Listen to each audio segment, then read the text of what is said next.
Hello my dear students, आपके अपने YouTube channel elevated classes में एक नए धमाकेदार वीडियो के साथ स्वागत है। आज हम आपके लिए बड़ा एक इंटरेस्टिंग क्वेश्चन लेके आए हैं। कौन सा इंटरेस्टिंग क्वेश्चन? कक्षा 12 और कक्षा 10 दोनों के लिए इम्पोर्टेंट रहता है। तो किस चैप्टर से लेके आए हैं? जैव विकास यानी ऑर्गेनिक एवोल्यूशन से आपका एक अच्छा सा क्वेश्चन उठा के लाए हैं। तो देखेंगे जैव विकास क्या होता है, क्या इसके सिद्धांत होते हैं, और हाँ, एक बड़ा इंटरेस्टिंग फैक्ट है जिराफ का। यानी ये भी हम पता करेंगे इस वीडियो में कि जिराफ जो हैं अब कैसे दिखते हैं। सभी लोग जानते हैं, लेकिन पहले कैसे दिखते थे। बहुत से ऐसे वैज्ञानिक हैं, उन्होंने बताए कि जिराफ कैसे थे। हम लोग अभी तक यही देखते आए कि लंबी गर्दन वाले थे और आगे वाली टांगे जो उनकी थी वो लंबी थी, लेकिन ये नहीं पता है कि पहले ये कैसे थे और कैसे इनमें चेंजिंग हो गई। तो वो सब हम आपको इस वीडियो में ही बताने वाले हैं। तो क्या होता है जैव विकास? तो जैव विकास क्या है उसके बारे में देखेंगे। तो जैव विकास होता क्या है, कैसे इसकी उत्पत्ति हुई है, कैसे इनमें जीवों की उत्पत्ति हुई है, तो वो देखेंगे। तो जैव विकास क्या होता है देखते हैं। जैव विकास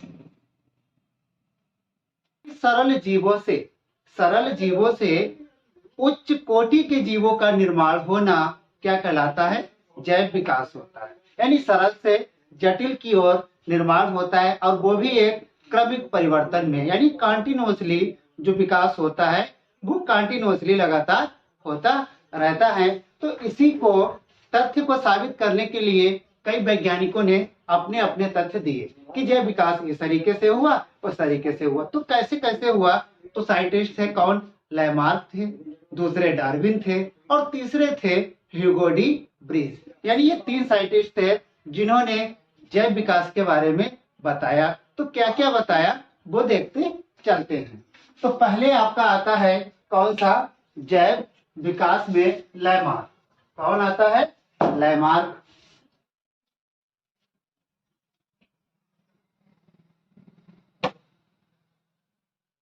और लैमार्क ने जो अपना तथ्य दिया था वो लैमार्कवाद कहलाता है। इसका एक दूसरा भी नाम आता है उपार्जित लक्षणों की वंशागति। तो क्या है पूरी कहानी हम आपको सुनाने वाले हैं इसी वीडियो में।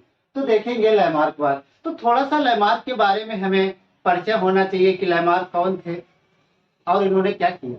तो क्या है, लैमार्क एक जो थे वो फ्रांस के रहने वाले थे, यानी फ्रांसीसी जंतु वैज्ञानिक थे। कौन थे? फ्रांसीसी जंतु वैज्ञानिक थे, फ्रांस के रहने वाले थे। कहाँ के रहने वाले थे? फ्रांस के। फ्रांस के रहने वाले थे, और इन्होंने अपनी एक बुक लिखी थी। कौन सी बुक लिखी थी उसका भी नाम नोट कर लेते हैं। कौन सी बुक थी? फिलॉसफी। फिलॉसफी फिलॉसफी और जूलॉजी। फिलॉसफी जूलॉजी, यानी ये लैमार्क ने एक बुक लिखी थी। कब लिखी थी? 1809, यानी 1809 में ये बुक प्रकाशित हुई थी। और इन्होंने जैव विकास के बारे में कितने तथ्य बताए थे? 4 तथ्य बताए थे। यानी 4 फैक्ट इन्होंने बताए थे। किसके बारे में? जैव विकास के बारे में। और बताया कि कैसे जैव विकास की उत्पत्ति हुई है और कैसे जैव विकास हुआ है। तो वो देखते हैं कौन कौन से लैमार्क के 4 तथ्य थे। तो पहला इनका तथ्य जो था वो कौन सा था? बड़े होने की प्रवृत्ति। बड़े होने की प्रवृत्ति। अब बड़े होने की प्रवृत्ति में लैमार्क ने क्या बताया था कि बड़े होने की प्रवृत्ति। अब ये देखा होगा कि कोई भी जीवधारी है या कोई भी पेड़ पौधे हैं, तो क्या है होता है कि वो अपने अनुकूल वातावरण के प्रति और क्या होता है वो बड़े होते रहते हैं, धीरे धीरे ग्रो होते रहते हैं और सरल से जटिल की ओर बन जाते हैं। तो यही सब बताया था बड़े होने की प्रवृत्ति में किसने? लैमार्क ने। दूसरा इनका जो तथ्य था वो तथ्य क्या था? वातावरण। वातावरण का सीधा प्रभाव। ये दूसरा तथ्य दिया था, किसने? लैमार्क ने दिया था। अब लैमार्क ने इसमें बताया कि जितने भी जीवधारी और जितने भी पेड़ पौधे हैं, तो उनमें क्या हुआ कि जो होता है वातावरण, उसका एक सीधे इफेक्ट पड़ता है किस पे? जीवधारियों के संरचना पे, शरीर पे, बॉडी पे। तो इस तरीके से क्या होता है, वातावरण का उनका सीधा प्रभाव पड़ेगा। अब जैसे जैसे वातावरण का प्रभाव होता है, वैसे वैसे ही जीवधारी जो होते हैं वो अपने शरीर को उस वातावरण के प्रति ढाल लेते हैं, जिसको हम अनुकूलन भी कहते हैं। अगर आ जाता है अनुकूलन, क्या होता है, तो वातावरण के प्रति अपने शरीर को ढाल लेना क्या कहलाता है? अनुकूलन, अनुकूलन कहलाता है।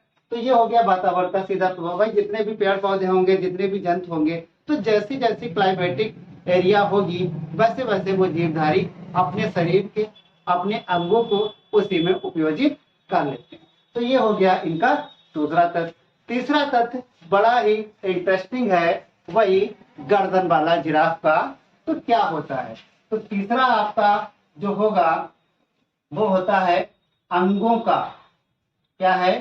अंगों का उपयोग तथा अनुपयोग, अनुपयोग का प्रभाव। ये लैमार्कवाद का तीसरा तथ्य था। तो लैमार्क ने जो तीसरा तथ्य दिया था वो अंगों का उपयोग तथा अनुपयोग यानी अनुप्रयोग का दिया था। अब ये क्या होता है?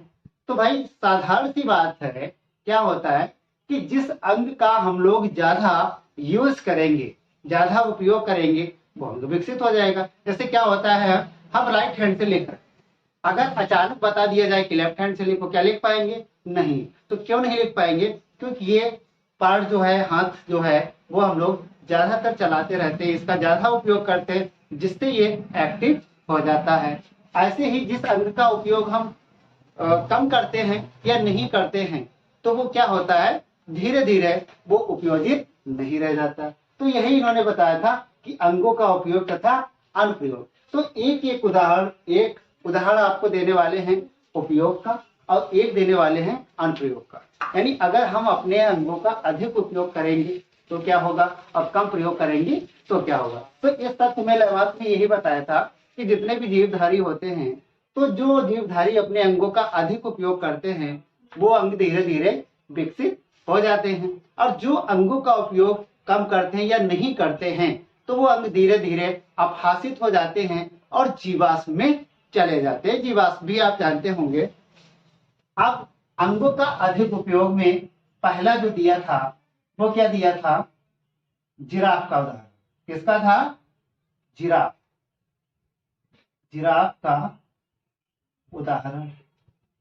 अब जिराफ के उदाहरण में लैमार्क ने क्या बताया था? तो लैमार्क ने बताया कि अफ्रीका में ये जिराफ रहते थे। तो अफ्रीका में क्या हुआ, वातावरण चेंज हुआ, और वातावरण चेंज होने से क्या हुआ, बारिश नहीं हुई, तो वहां की जो पेड़ पौधे और झाड़ी जो थी वो खत्म हो गई, सूखने लगी। तो ये जो जिराफ थे वो बकरी की तरह थे। ये बताया था किसने? लैमार्क ने। अब बकरी की तरह थे, अब जब घास उनकी सब सूख गई नीचे की, तो क्या हुआ, उन्होंने पेड़ पौधे पे आश्रित होने लगे और वे पेड़ पौधों को खाने लगे। अब पेड़ पौधों को वो उचक उचक कर खा रहे थे, लंबी टांग यानी आगे वाली टांगों को ऊपर उठा लेते थे और गर्दन को लंबा करके उन पेड़ों के ऊपर आश्रित हो गए। धीरे धीरे क्या हुआ, वही अंग उनके विकसित होते चले गए और एक ये कंडीशन आ गई, क्या हुआ कि गर्दन लंबी हो गई और अगली टांगे भी लंबी हो गई, जो हम लोग आज इस कंडीशन में जिराफ को देखते हैं। तो ये बताया था किसने? लैमार्क ने। एक देखते हैं कम यानी अनुप्रयोग, यानी हम जो अपने अंगों का कम उपयोग करेंगे तो क्या होगा। तो दूसरा उन्होंने उदाहरण दिया था किसका? सर्पों का उदाहरण। किसका दिया था? सर्पों का उदाहरण। अब सर्पों के उदाहरण में क्या था, लैमार्क ने कहा था कि पहले जो सांप होते थे यानी सर्प होते थे, उनके पैर होते थे। अच्छा मिल लग रहा होगा, लेकिन हाँ ऐसा था कि जो पहले की जो सर्प होते थे उनके पैर होते थे। अब पैर होते थे, फिर क्या होता था, अपने आप को शिकार से बचने के लिए वो बिल में तो घुसते थे या भागते थे, तो भागने में क्या होता था या बिल में घुसने से उनके पैर जो होते थे वो इधर उधर फंस जाते थे, यानी उन्हें चलने में आसानी नहीं होती थी। तब उन्होंने क्या किया, अपने उन पैरों का उपयोग करना छोड़ दिया और धीरे धीरे उन्होंने रेंगना शुरू कर दिया। तो वह रेंगते रहे और एक ऐसी पीढ़ी आई जिसमें क्या हुआ, उनके जो पैर थे वो अवशेषीय में चले गए और फिर क्या हुआ, वो आराम से रेंगने लगे। तो ये हो गया सर्पों का उदाहरण, यानी अंगों का कम उपयोग। ये 3 तथ्य हो गए लेमार के। और चौथा यानी लास्ट तथ्य क्या है वो भी बताते हैं। चौथा आपका तथ्य जो होगा वो क्या होगा, उपार्जित उपार्जित लक्षणों की वंशागति। उपार्जित लक्षणों की वंशागति। भाई जो भी शरीर जो होगा या जो भी शरीर के अंग होंगे वो क्या होंगे, वातावरण के प्रति अनुकूलित करते रहते हैं। और क्या होता है, एक ऐसी पीढ़ी आती है जिसमें वो एकदम डिफरेंट हो जाते हैं, अलग हो जाते हैं। तो इस अलग होने वाले को ही, यानी जो अलग होकर जो नए लक्षण हो जाते हैं उनको ही कहते हैं उपार्जित लक्षणों की वंशागति। यानी ये धीरे धीरे चेंज होते रहते हैं और इतना चेंज हो जाते हैं कि अपने पैरेंटल से बिल्कुल अलग हो जाते हैं। तो यही अलग लक्षण जो होते हैं, अलग ऑर्गन्स होते हैं, यानी जो विभिन्नताएं हो जाती हैं, धीरे धीरे विभिन्नताएं होती रहती हैं और विभिन्नता होकर एक नई पीढ़ी यानी नई जनरेशन का विकास हो जाता है। तो उसको हम कहते हैं उपार्जित लक्षणों की वंशागति। तो ये था लेमार्क ने 4 तथ्य बताए थे। क्लियर हो गया आपको, बिल्कुल कहानी की तरह सुनाएंगे जो आपको ये रटने की जरूरत नहीं है, क्योंकि ऐसे लाभ जो हैं जीव विज्ञान में हम रट नहीं सकते हैं। तो इनको सिर्फ समझना ही होता है जिससे हम पेपर में आसानी से लिख सके। अब दूसरा जो था जैव विकास का सिद्धांत जो दिया था वो किसने दिया था, डार्विन ने दिया था। तो डार्विन का क्या है वो भी आपको बताएंगे। छोटा सा ही है वीडियो, अंत तक देखेंगे जिससे आपको आराम से इस क्वेश्चन को हल करने में मदद मिलेगी। तो दूसरे कौन से हैं वो देखते हैं। तो डार्विन ने कौन से तथ्य दिए थे, तो सबसे पहले हम डार्विन के बारे में मालूम करते हैं कि डार्विन कौन थे और कहाँ के रहने वाले थे और ये क्या करते थे। तो देखते हैं डार्विन की थोड़ी सी हिस्ट्री जानते हैं। तो डार्विन जो थे वो एक इंग्लैंड के वैज्ञानिक थे। कहाँ के थे, इंग्लैंड के वैज्ञानिक थे। इंग्लैंड के वैज्ञानिक थे कौन, डार्विन। और पूरा नाम इनका जो था वो चार्ल्स डार्विन नाम है, जो इंग्लैंड के एक वैज्ञानिक थे। तो इन्होंने क्या किया, एक जहाज था पानी का, कौन सा, बीगल। बीगल नामक जहाज था। जब ये 22 साल के थे, कौन, डार्विन जब 22 साल के थे, बीगल जहाज पे अपनी यात्रा की समुद्र की। तो उसमें क्या था, इन्होंने वहां से कई द्वीप और महाद्वीपों की यात्रा की थी। तो जो भी इन्हें नए नए प्लांट, जो भी नई नई जातियां मिलती थी, ये इनको कलेक्ट करते रहे। और कलेक्ट करने के बाद इन्होंने अपनी एक पुस्तक विकसित की, यानी पुस्तक का प्रकाशन किया। तो वो कौन सी पुस्तक थी वो भी देख लेते हैं। तो पुस्तक जो थी वो ओरिजिन ऑफ स्पीसीज प्रकाशित की थी 1859 ईस्वी। यानी 1859 सन में इन्होंने एक पुस्तक लिखी, ओरिजिन ऑफ स्पीसीज। और उस पुस्तक में इन्होंने तथ्य दिए किसके, जैव विकास के। जैसे लेमार्क ने दिए थे ऐसे ही डार्विन ने दिए थे। अब इनका 1 बाय 1 करके हम देख लेते हैं वो कौन कौन से तथ्य थे। तो जो पहला तथ्य था वो कौन सा था, नोट करते हैं। पहला जो तथ्य था वो था जीवों में प्रचुर संतानोत्पत्ति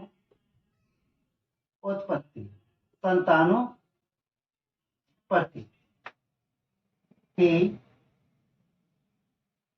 क्षमता।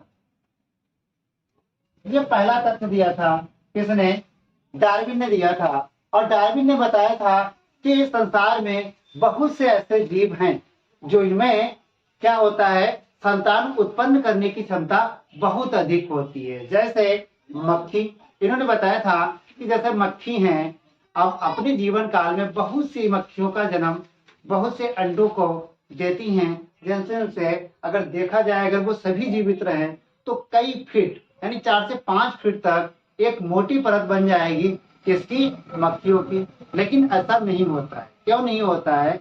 कि वो नेचुरल सिलेक्शन होता है, यानी प्रकृति उसको चुनती है, जिसको प्रकृति चुनती है उतने ही होते हैं। तो पहले ये इन्होंने बता दिया कि जीवों में प्रचुर संतानोत्पत्ति की क्षमता, बहुत से ऐसे जीव हैं जो बहुत से जीवों को जन्म देते हैं, बहुत से अंडों को देते हैं, लेकिन मैच्योर होने पर, वयस्क होने तक इनकी संख्या धीरे धीरे कम हो जाती है। तो ये हो गया पहला पॉइंट। दूसरा जो पॉइंट दिया था वो कौन सा दिया था? संतुलित, संतुलित आबादी। अब संतुलित आबादी,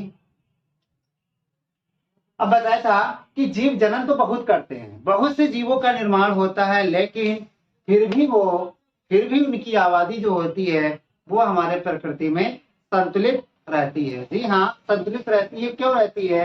क्योंकि नेचुरल सिलेक्शन होता है, प्रकृति जिसको चुनती है उतने ही जीव वहां पे होते हैं। जैसे शिशु का जन्म बहुत से होते हैं, लेकिन क्या होता है, धीरे धीरे जब वो बढ़ते रहते हैं तो वो वयस्क आने तक उसमें से बहुत से खत्म हो जाते हैं। तो क्या हो जाता है, जिससे वो आबादी संतुलित रहती है। तो ये हो गया दूसरा पॉइंट। तीसरा जो दिया था वो कौन सा था? जीवन संघर्ष। क्या दिया था? जीवन संघर्ष। जैसे जीवन संघर्ष क्या है, अपने पे ही ले लेते हैं, ह्यूमन पे। तो आजकल हम लोग संघर्ष ही तो कर रहे हैं। कोई पढ़ाई के क्षेत्र में संघर्ष कर रहा है, कोई काम करके संघर्ष कर रहा है, कोई खेत में काम कर रहा है। तो ये सब संघर्ष है। किस लिए संघर्ष कर रहे हैं? पैसों के लिए, खाने के लिए, रहने के लिए। तो ये सब संघर्ष होते हैं। अब कैसे होता है? तो जीवन संघर्ष वो संघर्ष होता है, रोटी, भोजन और कपड़ा, रहन सहन, इनके लिए क्या होता है, आपस में संघर्ष होता है। तो संघर्ष, अब कई ऐसी जातियां होती हैं जिनमें संघर्ष होता है। तो वो संघर्ष कैसे होते हैं? तो संघर्ष भी 3 टाइप के होते हैं। तो वो 3 टाइप के कौन कौन से होते हैं? तो एक होता है अंतः, क्या होता है? एक अंतः जातीय संघर्ष। दूसरा होता है अंतरा जातीय संघर्ष। क्या होता है? अंतरा जातीय संघर्ष। तीसरा जो होगा वो क्या होगा? वातावरणीय संघर्ष। ये 3 टाइप के संघर्ष होते हैं। यानी अंतर जातीय को हम समझाती संघर्ष भी कह सकते हैं। अब ये संघर्षों का क्या है, एक एक करके देखेंगे कहानी के रूप में। तो अंतर जातीय संघर्ष में क्या होता है, कोई भी जीव है तो उस जीव की ही जातियों में, यानी एक ही जातियों में आपस में जो संघर्ष होता है, किसके लिए? रहने खाने के लिए जो संघर्ष होता है वो अंतरजातीय संघर्ष कहलाता है। यानी ऐसे भी कह सकते हैं कि अंतरजातीय संघर्ष वह संघर्ष है जिसमें एक ही जातियों के बीच संघर्ष होता है। तो ये हो गया अंतरजातीय संघर्ष। दूसरा है अंतरजातीय संघर्ष। इसमें क्या होता है, एक जाति और दूसरी जाति, यानी अलग अलग दोनों जातियां होती हैं और उन दोनों जातियों के बीच में संघर्ष होता है। जानते हैं किसके लिए? रहने के लिए, खाने के लिए। तो ये संघर्ष जो होगा अलग अलग जातियों के लिए, तो वो क्या हो जाएगा? अंतरजातीय संघर्ष। तीसरा क्या होता है, जो तीसरा होगा वातावरणीय संघर्ष। अब वातावरणीय संघर्ष में अंतरजातीय और अंतरजातीय, यानी दोनों भी जातियां इसकी मार से नहीं बच पाती। अब ये क्या होता है? अब वातावरणीय संघर्ष में क्या होता है, जैसे बाढ़ आ जाती है, बाढ़ आ जाए, सूखा हो जाए या बहुत अधिक ठंड हो जाए, तो इसमें वो जाति नहीं देखेगा।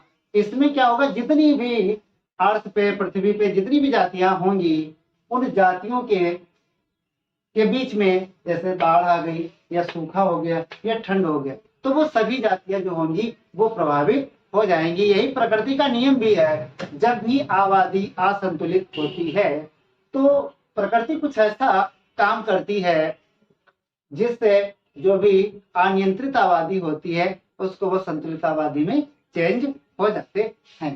तो यह समझ में आया होगा आपको, ये तीनों किसमें आ जाएंगे, जीवन संघर्ष में। अब अगला चलते हैं चौथे पॉइंट पे। तो चौथा पॉइंट क्या है, चौथा पॉइंट है विभिन्नताएं, विभिन्नताएं, विभिन्नताएं एवं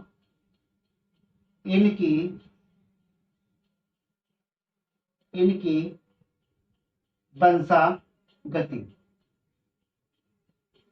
अब चौथा नियम था किसका, डार्विन का। डार्विन ने बताया था विभिन्नताएं एवं इनकी वंशागति। भाई जैसे जैसे वातावरण के प्रति जीवधारी अपने आप को अनुकूलित करेगा, भाई जब भी अनुकूलित करेगा तो कुछ न कुछ तो उसके अंदर चेंजिंग होगी। अब चेंजिंग होगी, वही चेंजिंग, वही विभिन्नता धीरे धीरे क्या होती है, एक पीढ़ी से दूसरी पीढ़ी में चली जाती है। जैसे हमने आपको किसका उदाहरण बताया था, जिराफ, जिराफ का बताया था।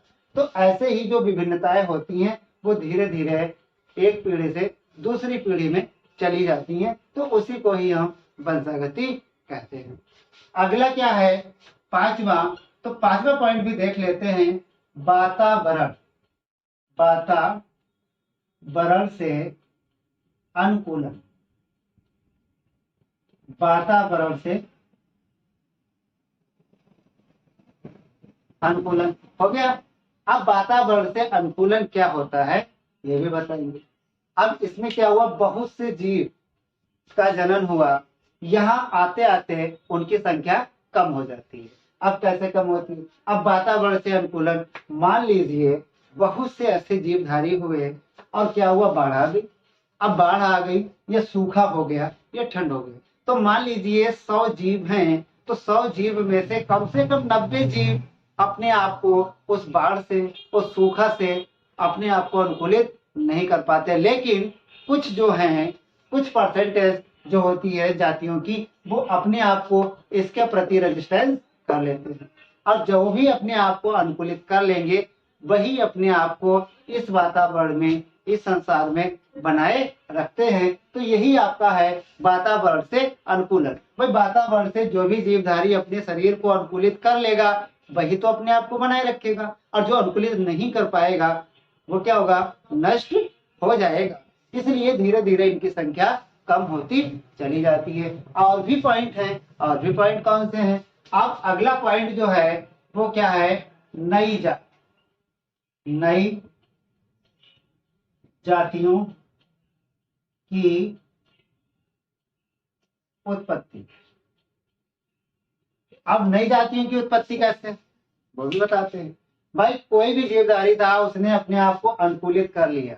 अब अनुकूलित जब कर लिया तो वो क्या होगा, जब अनुकूलित होगा तो उसके अंदर चेंजिंग भी होगी, और चेंजिंग होने के बाद वो क्या होगा, नई जातियों में बदल जाएगा। यही लैमार्क और डार्विन ने बताया भी था कि शेर है, बिल्ली है, चीता है, चूहा है, ये सभी जो इनके पूर्वज थे, और कुत्ते हैं, तो इनकी जो पूर्वज थे इन्होंने बताया था कि वो सेम टू सेम थे। फिर क्या हुआ, धीरे धीरे इन्वायरमेंट फैक्टर के कारण ये कंडीशन चेंज हुई, और धीरे धीरे वो अलग अलग वातावरण में पहुंचे और वहां से अलग अलग हो गए। कुत्ता बन गया, बिल्ली बन गई, खरगोश बन गए, तो ये अलग अलग हो गए। लेकिन पहले जो थे वो क्या थे, एक ही इनके पूर्वज हुआ करते थे, तो अनुकूलित हो गए। फिर क्या हुआ, धीरे धीरे जब उनमें चेंजिंग हुई, और चेंजिंग होने से एक पीढ़ी ऐसी आई बिल्कुल चेंज हो गई। अब बताते हैं आपको डार्विन ने लैमार्क पे क्या कहा था। तो डार्विन ने लैमार्क पे ये कहा था, इन्होंने भी यही बताया था कि जो जिराफ थे वो बकरी की तरह ही थे, जैसा कि लैमार्क ने बताया था। तो डार्विन का थोड़ा सा डिफरेंस रहा है। डार्विन ने एक प्राकृतिक वर्ग सिद्धांत दिया था, प्रकृति वैज्ञानिक थे, तो इन्होंने बताया था डार्विन ने कि जो जिराफ थे वो बकरी की तरह हुआ करते थे। लेकिन क्या हुआ, उन्होंने अपने आप को अनुकूलित करते करते धीरे धीरे, जैसे उन्होंने कहा कि अगर घास सूख गई तो क्या हुआ, उसमें से जो लंबी गर्दन वाले थे, इन्होंने बताया था कि उसमें लंबी गर्दन वाले और छोटी गर्दन वाले दोनों थे। हुआ क्या, घास सूखी, छोटी गर्दन वाले क्या हुआ, उन्हें खाना नहीं मिला, वो खत्म हो गए। और जो लंबी गर्दन वाले थे वो धीरे धीरे उनको खाना मिलता रहा और वो अपने आप को वातावरण में बनाए रखे। उन्होंने इन सभी संघर्षों को कंप्लीट किया है जिराफ ने, और तब जाके वो सब लंबी गर्दन वाले हो गए। मान लीजिए यहाँ से जन्म हुआ जिराफ का, छोटा बकरी की तरह था, धीरे धीरे ये सभी संघर्ष करता रहा और संघर्ष करने के बाद उसकी नई जाति यानी लंबी गर्दन वाले हो गए। तो ये बताया था किसने, डार्विन में। तो हाई स्कूल में और इंटर में बड़ा इंपॉर्टेंट रहता है डार्विनवाद और लैमार्कवाद में अंतर। तो ये आपका किसमें फायदा करेगा, अंतर में भी फायदा करेगा। इससे हर साल आपके बोर्ड एग्जाम में आता है। तो ये सभी तथ्य आपके डार्विनवाद के जो भी थे वो क्लियर हो गए। अब आपको अगली वीडियो में एक नए टॉपिक के साथ मिलेंगे। जब तक के लिए धन्यवाद।